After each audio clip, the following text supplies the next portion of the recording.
Good evening and welcome once again to Vespers, our midweek contemplative space where we hope that we can together practice stillness and silence and discover what it means to live well in the world as human beings.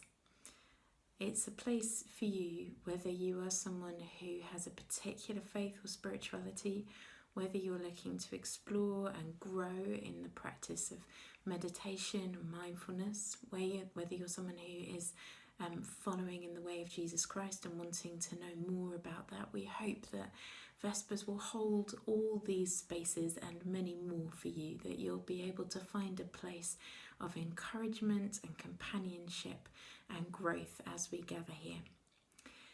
Last week we began our new series looking at lockdown spirituality, thinking about what the practices are in monastic life and Christian contemplative practice that might help us to navigate this time well and to hold our own anxieties and those of others.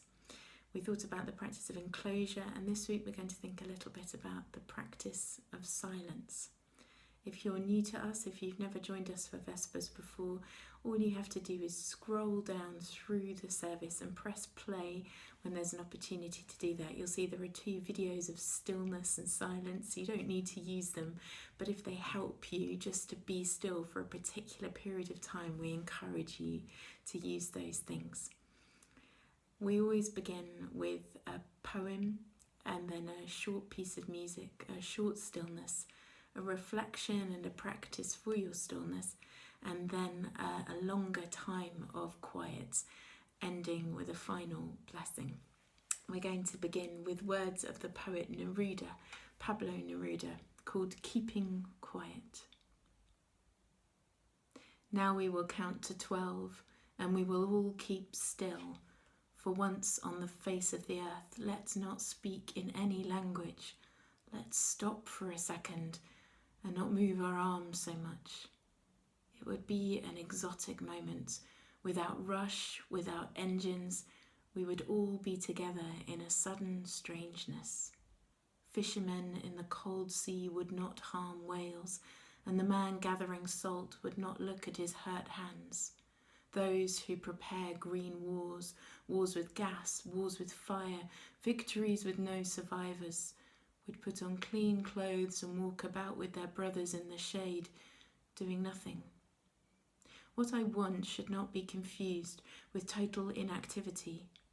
Life is what it is about. I want no truck with death. If we were not so single-minded about keeping our lives moving, and for once could do nothing, perhaps a huge silence might interrupt this sadness of never understanding ourselves and of threatening ourselves with death. Perhaps the earth can teach us, as when everything seems dead and later proves to be alive. Now I'll count up to 12, and you keep quiet, and I will go. We listen to our first piece of music.